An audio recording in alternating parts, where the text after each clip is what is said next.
discuss today is kind of the past, the current situation, and the future of creative education.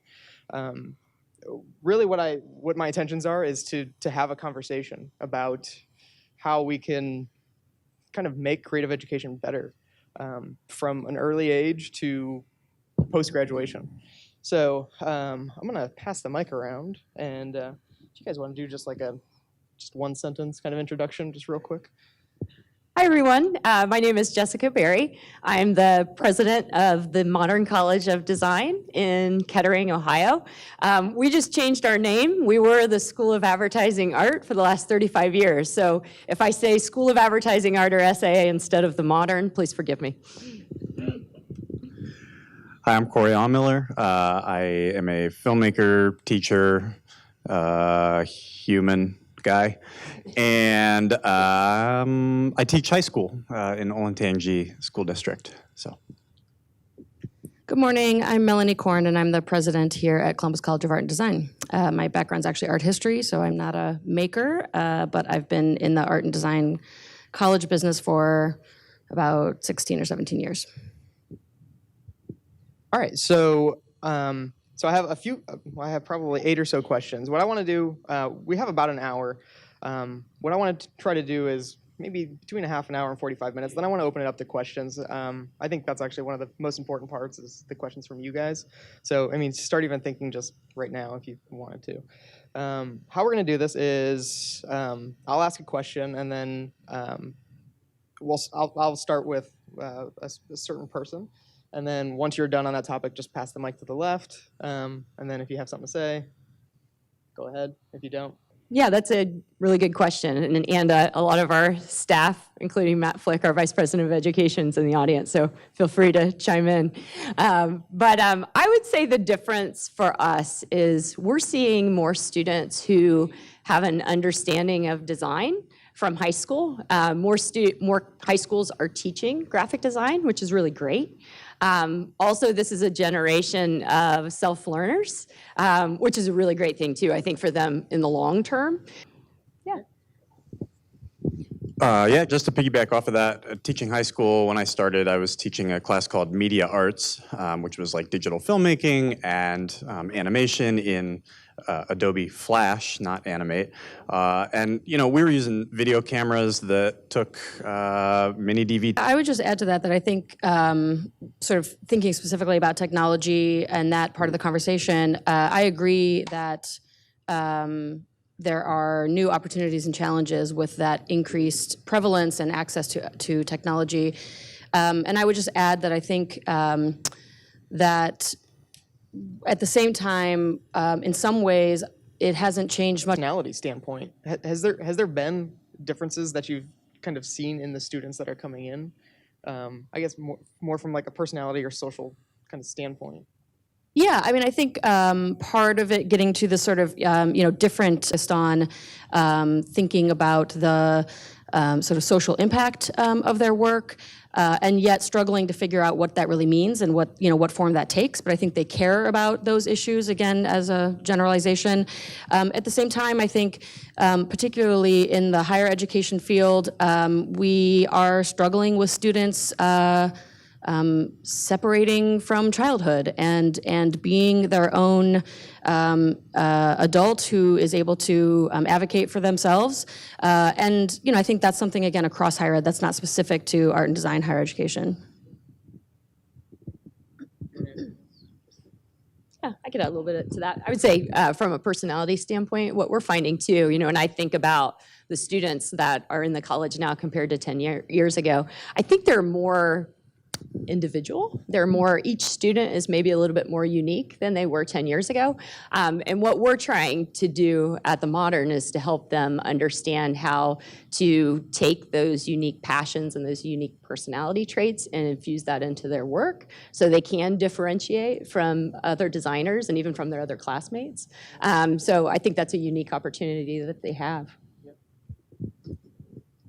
I'd just piggyback off both of you guys. I think it's so easy to be a consumer of media this day and age that like being a creator is actually, I think, much harder than it was 5 or 10 years ago, because there's just so many damn distractions. There's so many reasons not to do it. Like all the technology is at your fingertips, and yet to actually like embrace your humanity, figure out something you have to say. That for me as a high school teacher, that's the most important thing. Is not even the tech, not even the best way to do something in Creative Suite, but like, who are you as a human being, and now how do you put that into the world, because that matters, you know. All right. Melanie, anything else on that one? Okay, cool. All right. So next question is, what are some of the current challenges and issues that creative education is facing currently? I already said currently twice there, but you get the idea. Yeah, Melanie. So a couple things. One, I think a general challenge that particularly higher education is facing, that I think applies even doubly so perhaps to creative higher education, and that is the more robust than ever questioning of the ROI of the return on investment of higher education today. We find that in the media, in sort of the stereotype anyway of the public, an intensive studio-based education. If you can imagine, doubling a class size in a small studio, particularly perhaps around a glass furnace or a 3D printer, where all of a sudden you have twice as many students.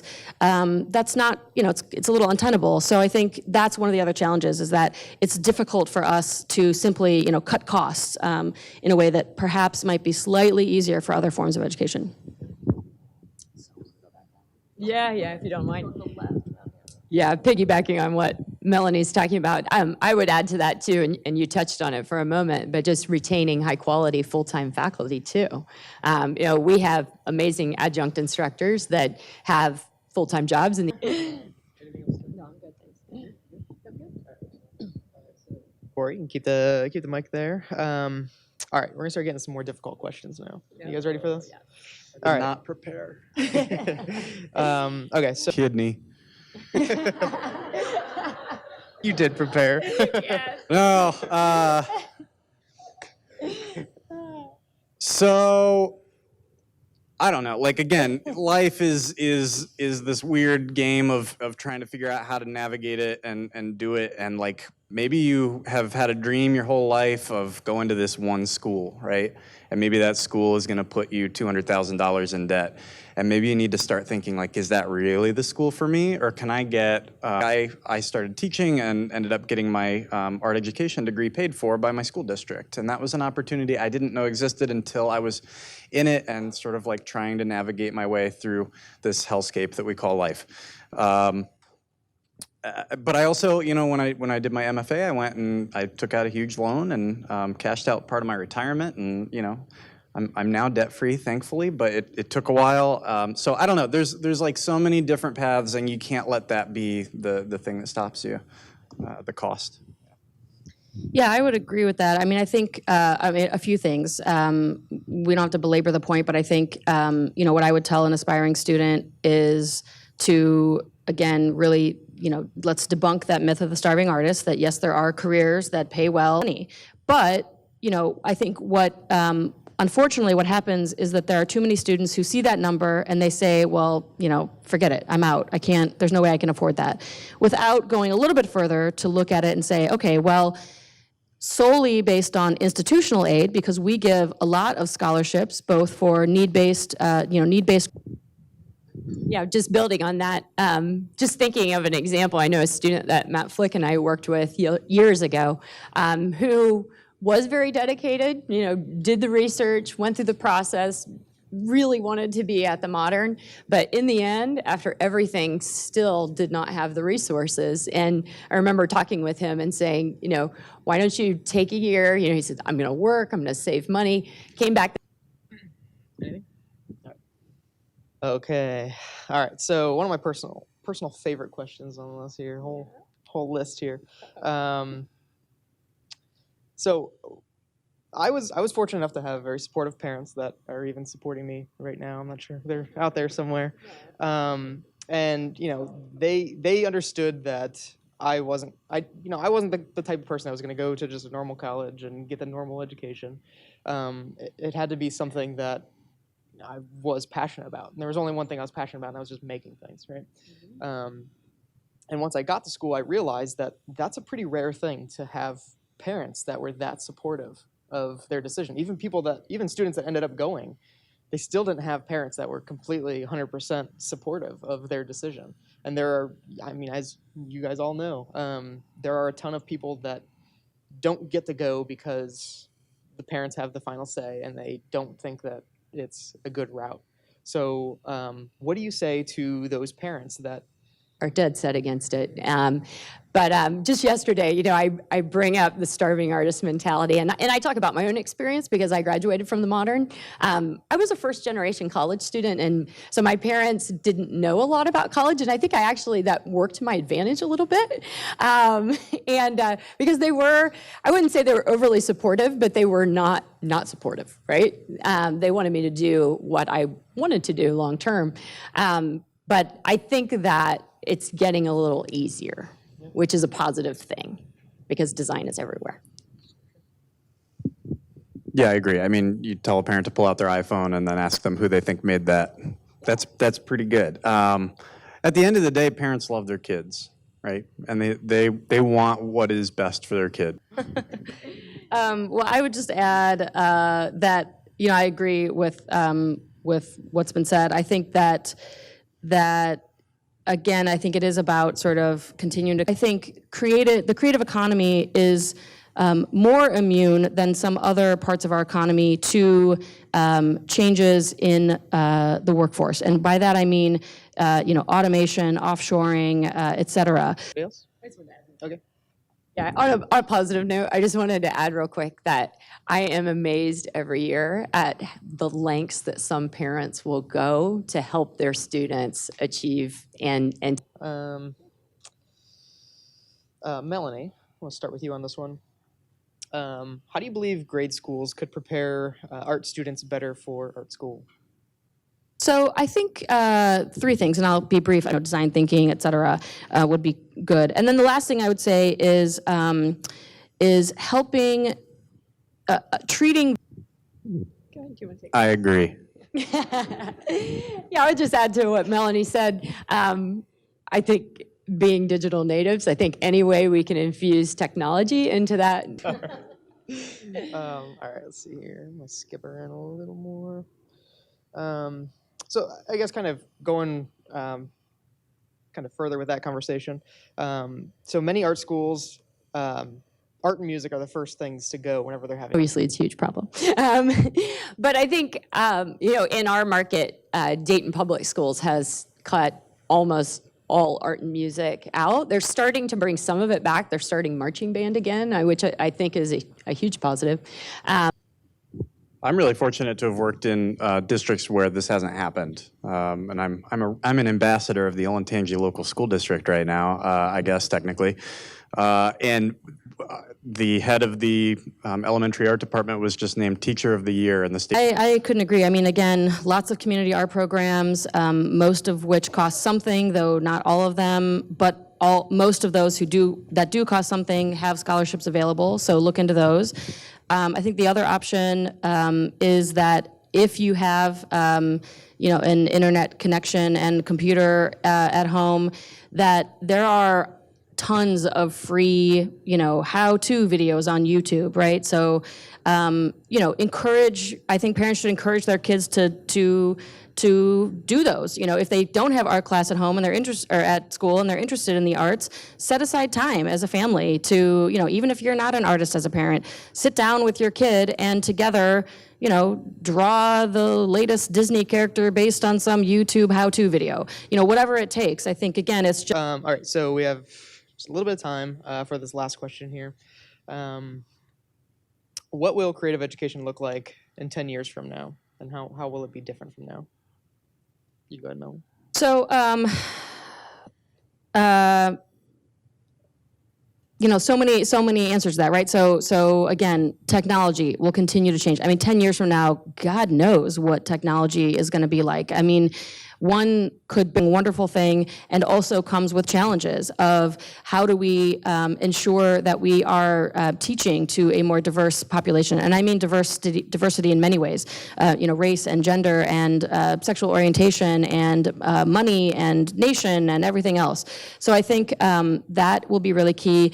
And then the last thing I'll say is something I said earlier, which is that, and despite all of these changes, many more that my co-panelists will list, many things will stay the same. That I think in some ways 10 years from now, I hope CCAD still has a glass kiln. I hope it still has pottery wheels. I hope that we still have small classes. I don't have a crystal ball, so I don't know. I think everything you said is spot on, that like it's going to be radically different, and we just have to keep adapting as it changes. And I would just add, in addition to everything that you've said, just you got to love it, right? As an educator, you have to have fun because that goes into what your students are getting out of it too. And so if you're not making, and if you're not constantly enhancing your practice, like you're going to fall behind. So that's a big piece of it. And then I lost my train of thought. I had one more thing to say, but maybe. Yeah, I agree with everything. I think we'll be focusing more just on creating environments and that one-on-one attention. That I think that learning to be an artist and a designer, that's key too. Awesome. Remember now? It was the transfer piece. It was about just making sure that we are. That's great. All right, so I want to open this up to questions. We have about 10 minutes or so. Let's do. I'm gonna come down. I'm gonna come down. You can ask your question yourself. Hi guys. Great discussion. Yeah, and I'll just quickly say yes, us too. Cool. All right. Well, what was the last question, real quick? Somebody's over here. There it is. Hi. This question is mainly for Melanie, but Jessica, you might have a little bit to give back for this one. Just a little bit of background first. And throughout my career as a fashion designer, I hired some CCAD graduates from the fashion program and taught them how to do print and pattern because they didn't know how. When I was in school, it was an elective, but it wasn't required to learn how to do that. I'm now a studio. I rep other artists. I'm searching for them. I'm struggling to find talented artists who have experience or knowledge in surface design. So graphic artists, they kind of have to learn how to apply that. Textile out there offered, there is online, but there's not in a lot of the schools, especially CCAD. Yeah, it's a great question. My short answer is I don't know. So we do, let me expand slightly. So we definitely offer courses, at least both within fashion. Yeah, I would just say I'd love to talk to you after this to learn more about that, especially from a graphic design perspective. We don't have a fashion program. Yeah. Yeah.